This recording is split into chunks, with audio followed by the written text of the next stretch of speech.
Today I'm going to be kicking off a video where I see if I can solve a murder mystery. I've been reading a lot of murder mysteries this year. I've been leaning even more into the mystery genre than the thriller genre. I just love a good classic feeling murder mystery, and I've especially been loving some mixed media murder mysteries where you're getting the evidence laid out for you and you kind of have a chance to be invited to the mystery and see if you can solve it for yourself. I've always kind of wanted to do a video like this where I see if I can solve a murder mystery, but it's hard to find the right book to do it with, and I don't know, it's just like a whole intimidating thing. But finally I decided that I would ask you guys what would be a good book to do this with, and that was honestly a couple months ago. But I finally got around to doing it, and one of the most popular books that was recommended for doing this was Murder in the Family by Kara Hunter. So in this video I've decided that I'm going to read this book and see if I can take you along with me and solve the murder mystery. Now that being said, this video is going to contain full spoilers for this book. I really couldn't think of a way that I could effectively do this video without including spoilers, so just know that going in. If you want to go read the book and then come back and watch this video, that's an option. Or if you want to watch this video while you're reading the book and try to solve it with me, you could do that as well, because I will be putting timestamps in the chapters of the videos so you know how far to read. So you could read up to like page 100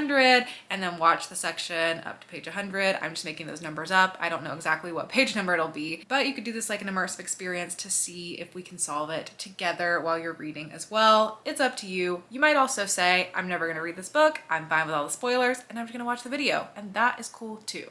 This is a mixed media murder mystery that centers around the death of a guy named Luke Ryder in 2003. 20 years after his death, his stepson, who is a filmmaker, has decided he wants to go back and investigate what actually happened, because no one was ever charged for the crime and they never figured out why that guy died. So the filmmaker is organizing 6 different experts in different fields of crime investigation and bringing them together to see if they can go back through all the clues and then start gathering their own evidence and see if they can get to the bottom of the case. And while I'm reading, I'm gonna see if I can get to the bottom of the case and crack what actually happened. So let's get into it.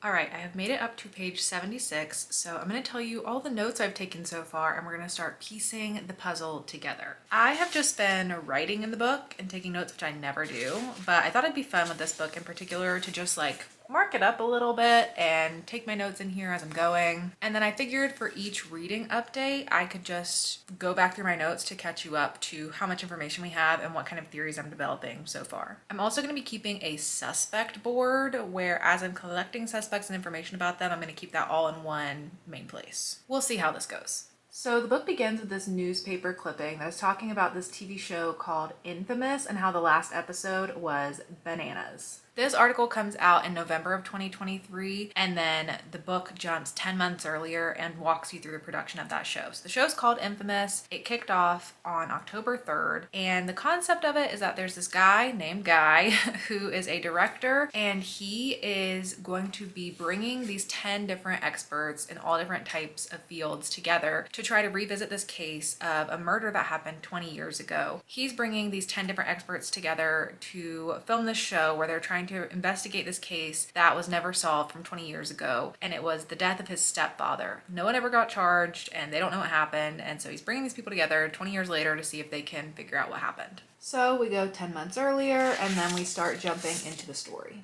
I think I said 10 experts. I meant 6. He has 6 experts he brings together. You get the intro of who all these people are, but it doesn't feel wildly important yet, so I'm not going to give you too many details about each of them, but I'll show you who they are. A retired police officer named Alan Canning, Mitchell Clark, who is a freelance journalist, a lawyer named Hugo Frazier, a forensic psychologist named Layla, a forensic investigator named JJ, and a retired NYPD officer named William Serafini. Then we start getting some text messages, and these are between Amelie and Maura. They are the Howard family. So the Howard family includes Guy, who's the director, and then he has these two sisters, Amelie and Maura, and they're texting in April of 2023 before the show is kicking off. And they're kind of worried about it. Amelie's like, is he really going through with it? And Maura's like, it's gonna be fine, like, we'll figure it out. Specifically, Maura says, I've got it, okay? Trust me, I won't let anything bad happen. And then Maura ends up being part of the show too, and she's being interviewed. So immediately I'm like, can we trust her? I don't know. And then one of the experts, Alan, makes a phone call on April 2nd of 2023, again, before the show kicks off. He calls this guy named Peter Lascelles, who you later find out is the detective who was the lead investigator at the time of the murder. He gives him a brief call and leaves a voicemail and says, hey, I'm involved in this show. Are you free for a quick chat? I think it might be useful and not just for me. Talk soon. So I'm also a little bit suspicious of Alan, why he's calling this former investigator, giving him this warning. Is he just getting him involved in the show, or is there something nefarious going on? And then we hop into episode 1. So I'm not going to tell you every single detail because this video would be very, very long if I did, but the main things that you need to know I'll breeze over out of the first 75 pages. The guy who died was named Luke Ryder. He died on Friday, October 3rd, 2003. He was found dead in the garden and his face was beaten in several times. The sister Maura is the one who found him and made the call. At the time, the only other person who was home, or that we know who was home, was Guy. At the time of the death, Maura was 15, Amelie was 13, and Guy was 10. The first suspect who comes up in the investigation, and the first suspect who's going to be on my radar, is Caroline Ryder. She is the wife and the mother to these children. There is a family tree later on, and I found that pretty helpful, so I'll show you that. So the guy who died is Luke Ryder. He's not on this family chart because this was giving a little bit of background first. So this is Guy, this is who you know, and his sisters Amelie and Maura, and then their mother Caroline. She was married to this guy named Andrew. He died of a heart attack, and then she ended up marrying Luke. But before Caroline ever married Andrew, Andrew was married to this other woman named Amanda. Caroline was actually the au pair for their child, Rupert, which is how they ended up meeting. Amanda ended up dying in a car crash, which is a little bit suspicious, and very soon after she dies, he ends up getting married to Caroline. And then eventually, Andrew dies, she gets married to Luke, and then, you know, eventually Luke dies. Another interesting thing that you find out is how Luke ended up meeting Caroline, because a whole part of the story and why Caroline looks suspicious is, one, multiple people have died around her. Two, she was a lot older than Luke. He was 26 at the time and she was in like her mid-30s or something. I think she was 14 years older than him. He's also from Australia, and this is all set somewhere around London. And it turns out that Luke actually met Rupert. Rupert was vacationing, met Luke. They're friends. They start hanging out for about a year. And then around Christmas time, Rupert ends up bringing Luke around. Luke meets Caroline, and very soon after, they end up getting married. Very soon after they get married, he ends up dead. You also end up finding out that Rupert and Guy have some tension between them. Rupert is quite a bit older than the rest of these siblings. He is their half brother. They don't have the tightest of relationships. He's also going to be involved in the story and is being a part of the show. So that's kind of the lay of the land. Then the show kicks off and all the experts start investigating and looking at all the evidence and figuring out where they want to go. They pull together a timeline of the day of Luke's death, and then they're just starting to walk back through that day and try to piece together what happened. When they're considering motive, they start looking into some more information about who Luke is and what his background is, and talking to some of Caroline's friends. An initial first motive they're investigating is potentially money. There's conflicting opinions about how Caroline felt about money. Some of her friends are like, she didn't care about money. Another friend is like, she definitely cared about money. And in general, Luke's this like 26-year-old guy. Both of his parents are dead. Doesn't seem like he has money. He was just like surfing around in some random town when he ended up meeting Rupert in the first place. But come to find out, Luke has a big inheritance coming his way from his grandparents. His grandpa is dead, but his grandma's still alive though. And when he ends up dead, his grandma's still alive. So that doesn't necessarily seem like it makes the most sense, because if Caroline killed him to take all his money, he doesn't even have the inheritance yet. Then we start to get an expanded timeline of the whole day of the death and some other things that happened during the day. And another character who is briefly mentioned, who I think could be a little bit suspicious, is Beatriz Alliez.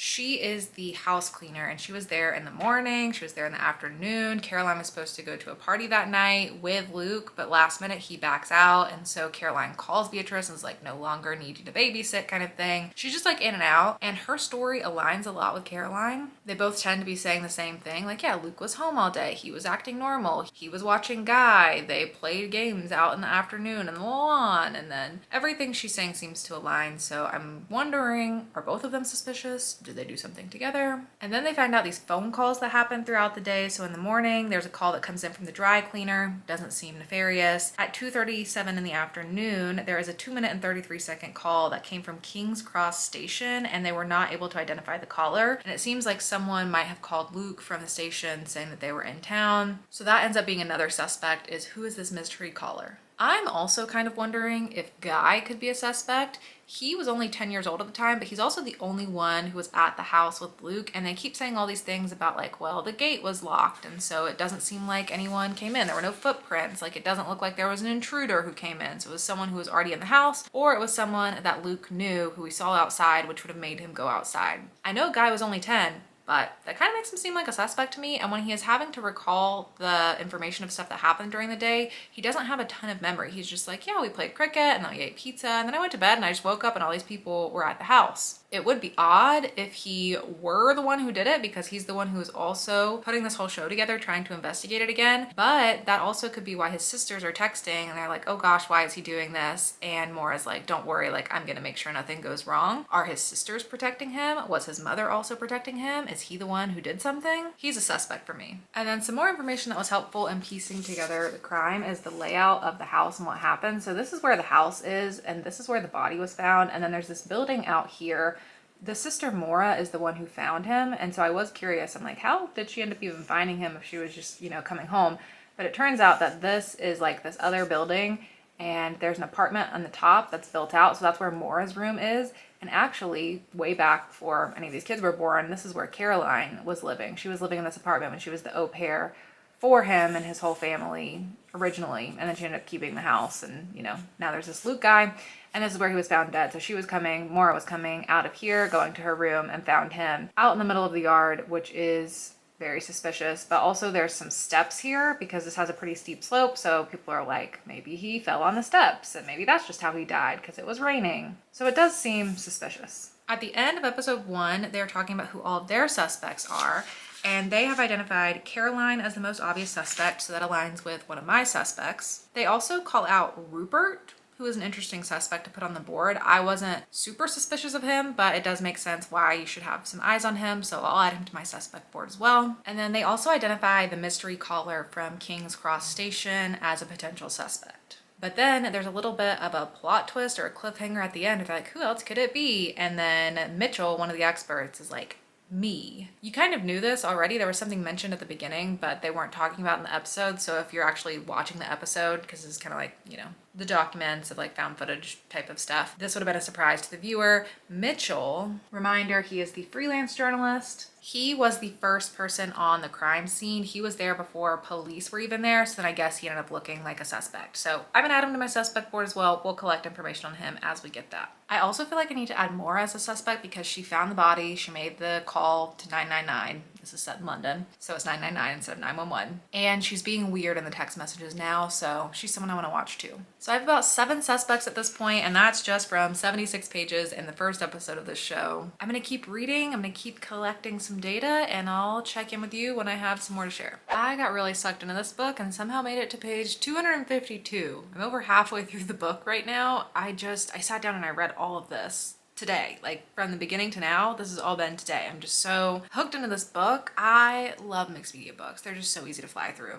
So let me catch you up with what's happened and what I'm thinking. And I feel like I need to lock in some initial theories now that I'm about halfway, a little over halfway. And then at a certain point, I've got to make some final guesses and theories before I get to the very end. So I'll catch you up. We'll go over some preliminary theories, and then I'll pick some kind of point where I'll stop again and give final guesses before everything is revealed. So I made notes of all of the key things that have happened since I last updated you, so I can run through all of these updates. And I have 2 different sections. This was the first section that I read, and then the next section that I read. So first, Mitchell could be lying. He's our journalist, And the cops have one story, he has another story. He still is like, yeah, I was just a journalist and I was following a lead and I was there and, you know, then I ran away. But the cops have reason to believe that he was a drug dealer. They did end up finding some marijuana in his car, but it was just a small personal amount. And he denies being a drug dealer, but there's enough questions around it that I'm keeping him on the suspect board. He continues to look suspicious. It's also possible that he could have been the mystery caller. Anyone could have been the mystery caller,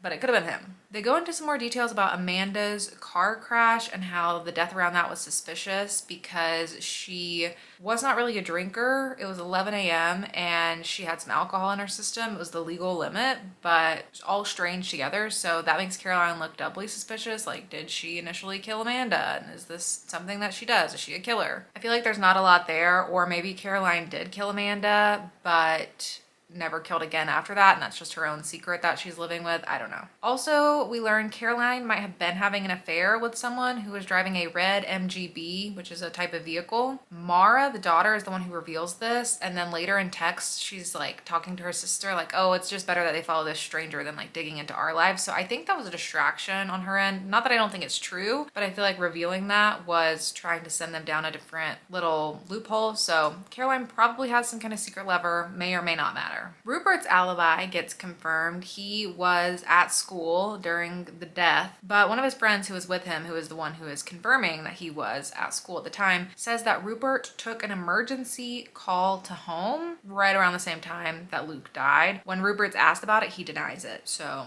Rupert is also still looking suspicious. And then it sort of made me wonder, was Rupert the one having an affair with Caroline? Maybe. Call logs don't show anything on Caroline's mobile or on the home landline, and then they never looked into Rupert's. Could have called her somewhere else maybe, I don't know, but possibility, maybe they were having an affair. And then finally you get this big reveal because they're diving into Luke's background. They're tracing his whole life story. So the first thing that they find out is when he was living in Sydney, Australia. So originally he grew up in a small town in Australia. After his parents' death, he moved to Sydney. In November of 1995, there's a hit and run accident with a drunk driver. They never find the driver, and the man who gets hit ends up in a coma. 5 days later is when Luke leaves Sydney. So that's making him look suspicious of, did he have some kind of drunk driving incident, and that's why he ran away and left Sydney. From there, we know he went from Sydney to Bali to Cambodia and then Beirut. He moved to Beirut in January of 1997. We then find out in August of 1997, there was a bus bombing in Beirut, and guess what?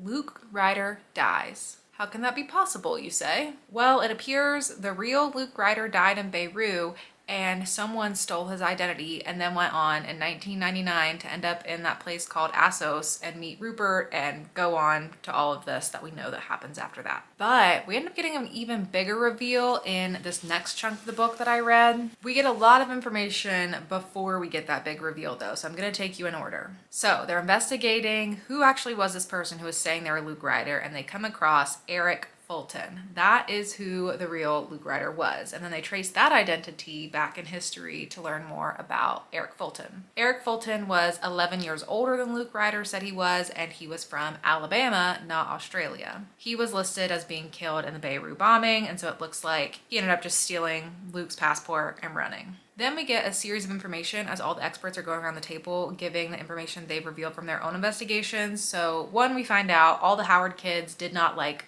Luke, and they were all in therapy. There also was some kind of incident at the girls' school, which sounds like it was a fire. It seems to be confirmed that Caroline was definitely having an affair and that she said it was something to do with someone who was like forbidden fruit, which again makes me feel like maybe it was Rupert. Again, it could be someone else. Then we go down this whole rabbit hole of Florence Ryder, who was Luke Ryder's grandma. She was going to leave her will all to him. She hadn't had a real relationship with him, and then when this new guy comes who's pretending to be Luke, he goes and forms a relationship with her, and people were suspicious of him, which they were rightfully so, but she doesn't want to push it. She doesn't really question him much. She accepts him as her grandson, and then she plans to leave her estate to him, but then he dies. So that makes it look suspicious for the people that actually did get the estate after he died, because it's like, okay, did someone kill him so that they could actually get the estate? The person who gets the estate is Margaret Wilson, and she has a son, Ian Wilson, and that is now a line of suspects. And then going back to that hit and run incident in Sydney, they're trying to figure out who the victim was because the victim was never published. And one of the experts ends up finding out that it was most likely to be this student named Mohammed Khan, who was 19 years old. And they suspect that the reason that it would have been hush hush and that they wouldn't have wanted the name of the paper is if he is a Muslim student and it looks like it was an incident after drinking. Maybe his family wouldn't want that to come out, that he was drinking. All of this is based on a lot of assumptions, so I don't know how true these theories are, but something weird ends up happening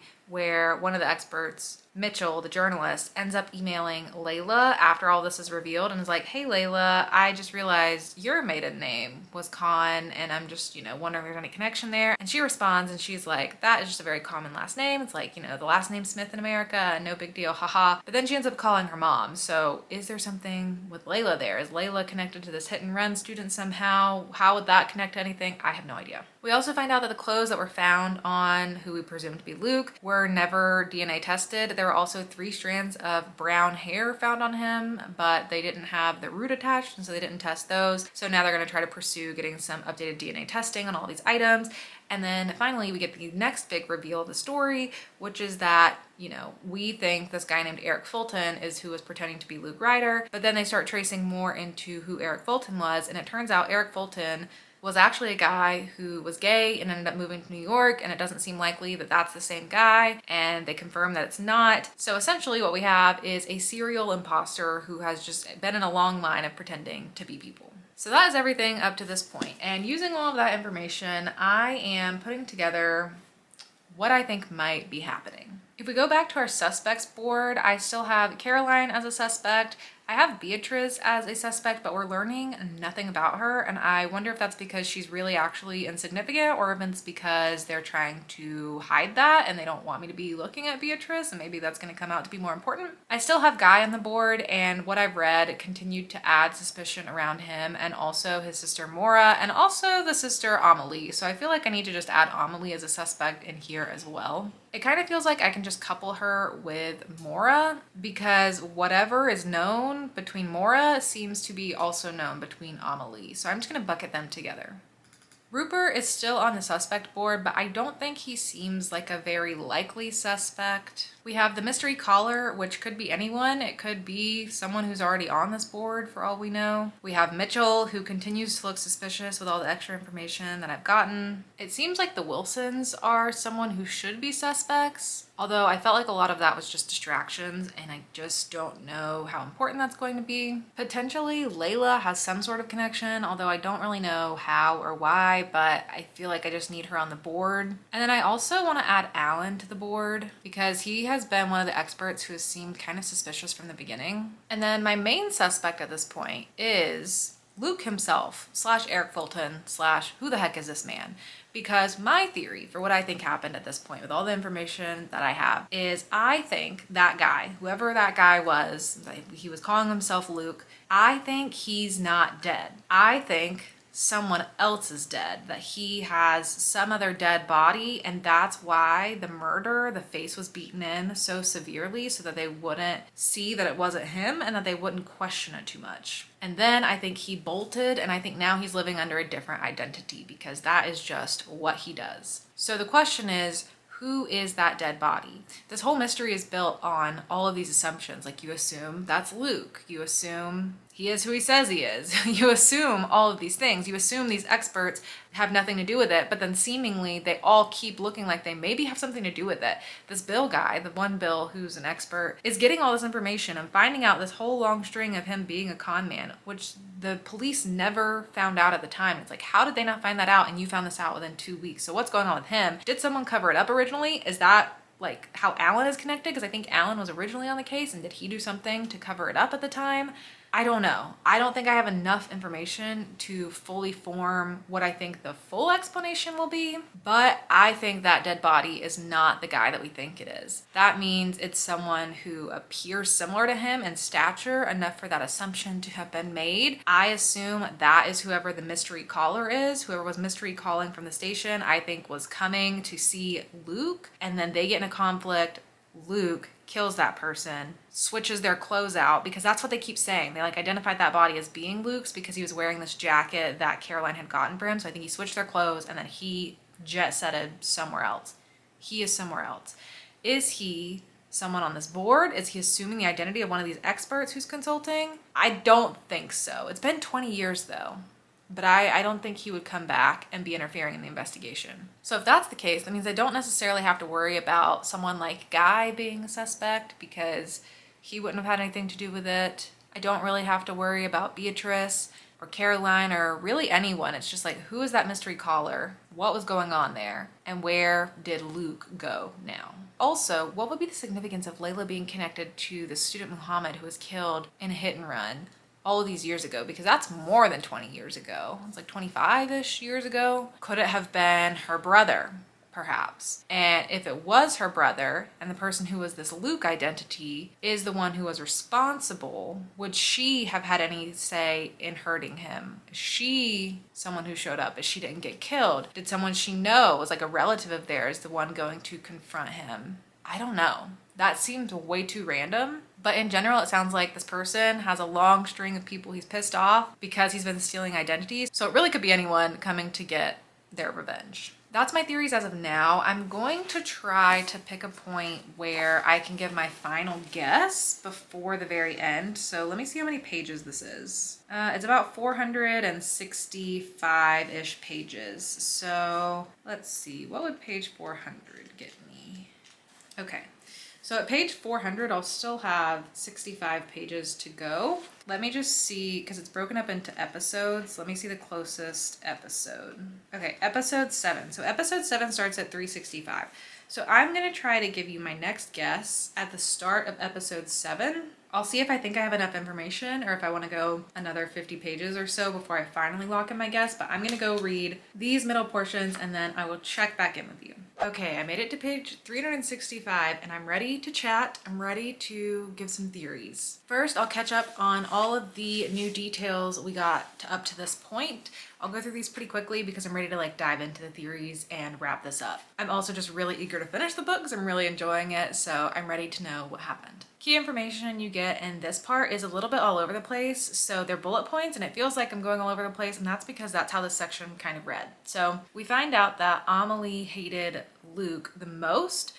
We also find out Maura was mixed up with some bad older people, and you also find out Amelie ended up in rehab. I think that was like 10 years after the murder though, but they just keep throwing you this information about the family really not liking him and then the kids being troubled. I think that's all a distraction. That's my guess. Then we find out in 1994, Eric, who we know as Luke was living as Eric, conned this woman named Rose Schulman. She ended up dying in 1996, and her family, as we find out in this segment, has been paying Bill Serafini to investigate ever since. He originally worked the case, and he has known this whole time that Luke was Eric, and he has been wondering if he can trace back further who Eric was.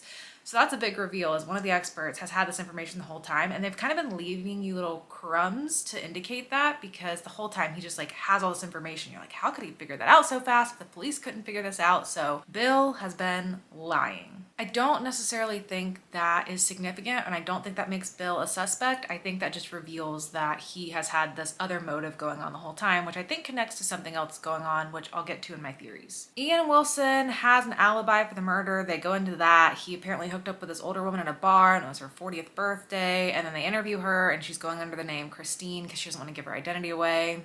Just a random little thing. You find out the owner of that red MGB, the car of Caroline's lover, is a woman. Alan has been tracing that, but he hasn't fully revealed who the woman is yet. So I don't know what's going on there, but it sounds like Caroline was having an affair with a woman, which is maybe why it was indicated as like forbidden fruit. Then there's this whole thing where Hugo and Mitchell, two of the experts, have some tension, and people on these forums, because there's also a section at the end of these where people are chatting on an online forum about the show. People are theorizing maybe they knew each other before. Again, I think that's all going to be connected.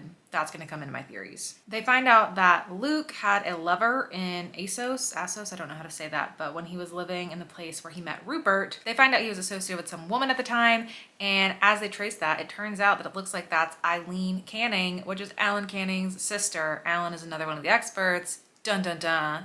he is connected to something. Was he somehow involved? Now he looks like a suspect. His sister got conned by this Luke guy, and it looks like sometime briefly after that, Alan ended up going to that area and was asking around about Luke. So now it's like, was he potentially the one who was the mystery caller? Was he potentially the one who went and attacked Luke? We'll get into that. And then they find out, because they're looking at the honeymoon footage of Caroline when she initially married Andrew, and they see that she has a C-section scar, which indicates that she had a child before all of these other children. It's undisclosed, and they think she was around 16 at the time that she would have been pregnant, so that's a whole nother thread. And then they trace that this guy who's been going as Luke and Eric might really be this guy named Jonah McKenna, who's from Canada and allegedly died at 17, but there was no body. So that's everything. Now I only have this last little chunk to go, and going off of all of those details, I have decided I'm ready to theorize. I'm ready to put some information in my brain and try to come up with what I think is going on. So I started with just listing out some questions. Like, what are the questions I have? What are the questions being presented in this investigation? What are the things that we need to know to be able to solve this? And these are the main questions that I have. First and foremost, who is this Luke guy? It seems like maybe we're tracing it, but who is he? That's going to be important to the story. Who is the mystery caller? That is most likely the person who came to see Luke and either killed Luke or helped him run away. Something happened in that moment. So who was that mystery caller? Are Maura and Amelie hiding something? It seems like we keep getting this information about them. They're texting to the side, and it seems like they're trying to orchestrate hiding some information. If they are hiding something, what is it, and were they involved? Can these experts be trusted? That has been continually bubbling up. It just keeps seeming like we cannot trust all these experts who are working on this show. Some of them have previously been involved. Some of them seem to have some weird connections to the case. It doesn't seem like they can all be trusted. Is the dead body someone else? They assume this is this Luke/Eric guy. Is it really him, or was it someone else and he has just run off again? If it was someone else, who was it? Who is Caroline's lover? Is it a woman? I don't know how much significance that's going to have to the greater mystery, but it is a mystery that is being introduced in the story. What was Rupert's emergency call?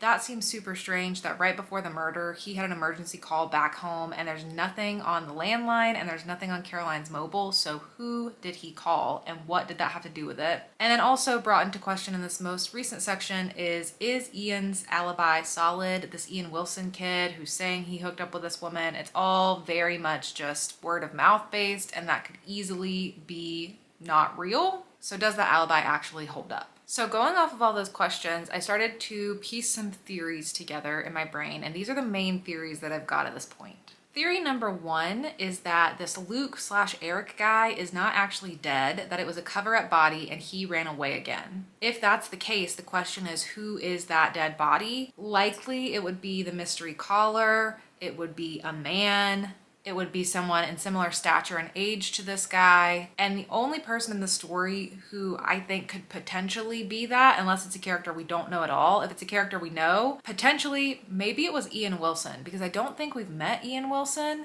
And so maybe this Luke/Eric guy got confronted by Ian Wilson, because there's a whole thing about money and inheritance between them. So maybe Ian called him and came to visit him. Maybe the Luke/Eric/ is his name really Jonah? We don't know. Maybe that guy attacked Ian Wilson, killed Ian Wilson, and then he's like, great, now let me go live as Ian Wilson's identity, and then that will solve the inheritance problem for me. That's a possibility. Theory number two is that all of these experts are somehow connected to the actual crime and murder. We're already starting to see some pieces of that with certain people. I think it's going to be revealed that all of them are somehow connected. I think that was intentional on the producer's part of this show, and I think this could turn out to be some sort of Murder on the Orient Express type of story where every expert was somehow involved in this crime, and they're each trying to cover up their own involvement in what's going on. So whether they're involved in the way that Bill was, which is just that he was already jump-starting this investigation, or if they're involved in a way where they think they're responsible for this guy's death, whether they are actually responsible or they just think they might be,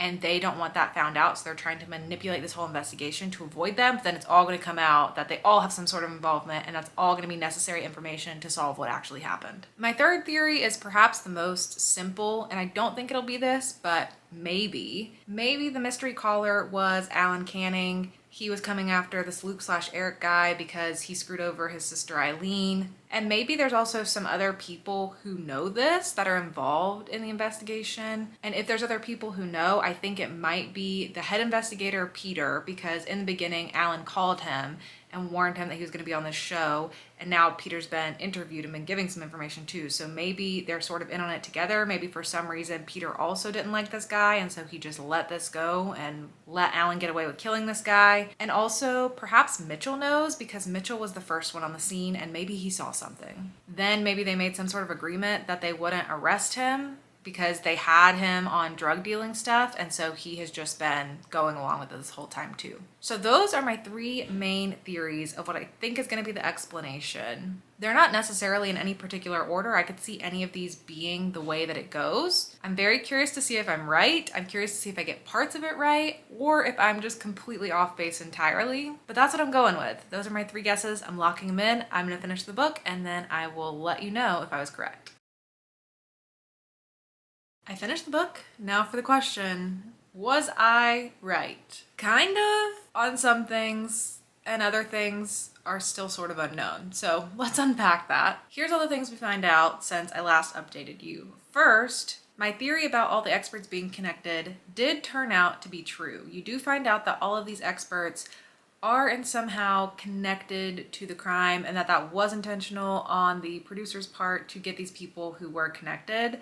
Alan and Bill, I guess, originally heard about the case and they reached out to be involved, which is how they got them. They already knew they were involved through that. You find out that JJ was potentially Caroline's first child. A lot of these things aren't confirmed, but I mean, you can pretty much assume they are. Layla was indeed Mohammed's sister, the student who got killed in the hit and run. Hugo was Caroline's secret lover, and Mitchell was sleeping with Maura at the time. So all these people were in some way involved with this family, with this crime, somehow connected to the people who are at the center of the story. As for my part of the theory about them each trying to purposely be involved to cover up their own part, that wasn't the case. The only ones who wanted to be involved because of their connection were Alan and Bill. And I guess everyone was sort of like hiding their own information about their own involvement, but they weren't necessarily manipulating the investigation to try to steer the eyes away from them looking like a suspect. So that part didn't turn out to be true. But I did get that they would all end up being connected, but I also feel like that was a little bit obvious by the time that I made my predictions. Now, for who turns out to be the killer,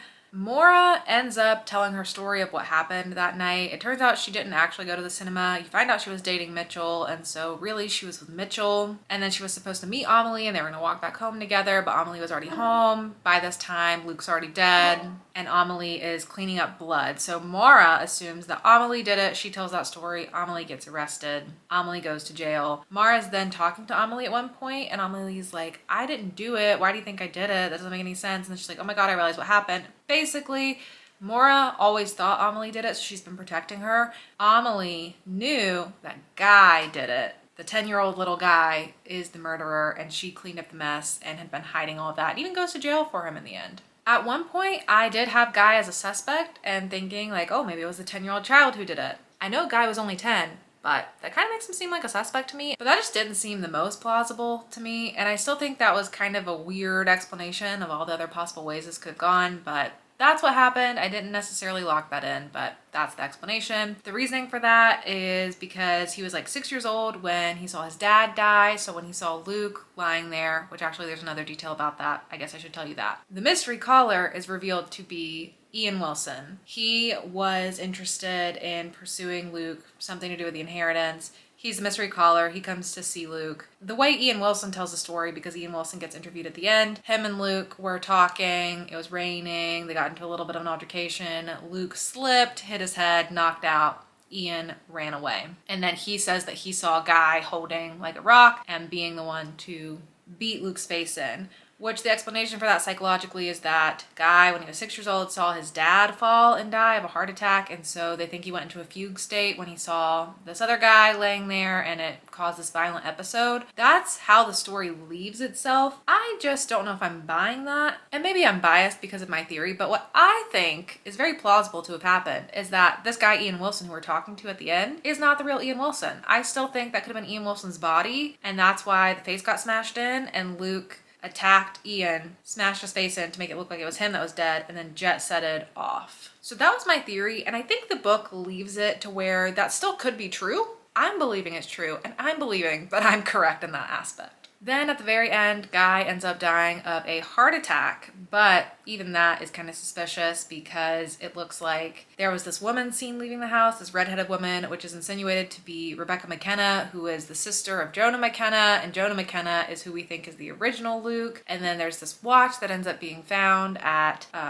this memorial in the town that Jonah was from, at this like Jonah and the whale thing. So then it seems like his sister's getting justice for him. I thought that whole part of the ending was just not needed. I didn't love that it ended with that note. Didn't really add much, and I think it should have just ended where it was. So in terms of was I right, I'm choosing to believe that I was correct in theory 1, and that's really what happened, and that the story is just like kind of suggesting that to you, that you can piece that together. If you have read this book or if you've just been following along the spoilers, let me know down in the comments below what you think. Do you think that's plausible? Do you think you would call it that I was correct on that theory? Let me know. In terms of my other theory about the experts being connected, I was partially right. They were connected, but they weren't necessarily manipulating things to hide their connection. And then my third theory about Alan being the mystery caller and that he's the one who came after him, and other people like potentially Mitchell and the head investigator Peter being involved in the cover-up of all of that, that didn't pan out to be true. We know that Ian was the mystery caller. As for the police involvement, there are some questions that get raised when this whole story of like what happened between Mara and Amelie comes out. Evidently, Amelie started to run the laundry, which seems like it was Guy's clothes and his pajamas. They were covered in blood,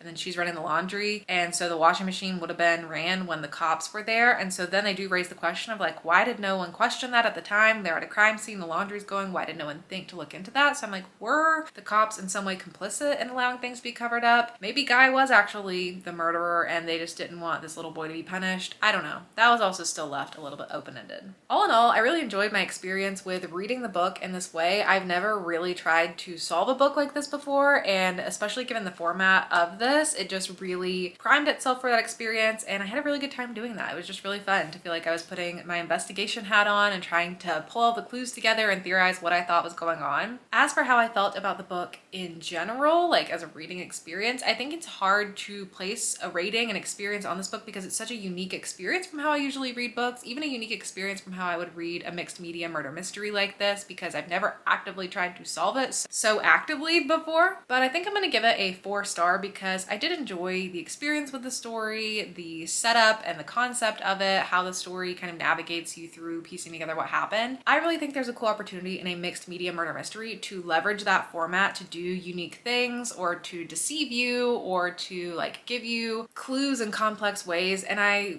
don't think this book was overly complex. It was pretty straightforward and didn't necessarily leverage that to its full potential. So that's why it's not a 5 for me. But it's a 4. I had a good time with it. I liked the story. There were some really fun surprises throughout the story and reveals that happened. And it was just a really enjoyable reading experience. I read it so quickly because I just didn't want to put it down. So that's it for my time with Murder in the Family. Let me know down in the comments below again if you think that I can say that I'm a good detective, if I did crack the case or not. Would love your thoughts on that. And let me know if this is something you would like to see me do again, if there are any other books you would like to see me do this with. Another one that I got frequently recommended when I was asking for what book would be good to do this with was The Murder of Roger Ackroyd by Agatha Christie. So that one is on my shelves and I'm potentially thinking about doing it with that book. But if there are any other books that you think are particularly well suited for a video like this and that you would enjoy watching, let me know that down below as well. But that was it for me. Thank you so much for watching, and I'll see you all in my next video. Bye!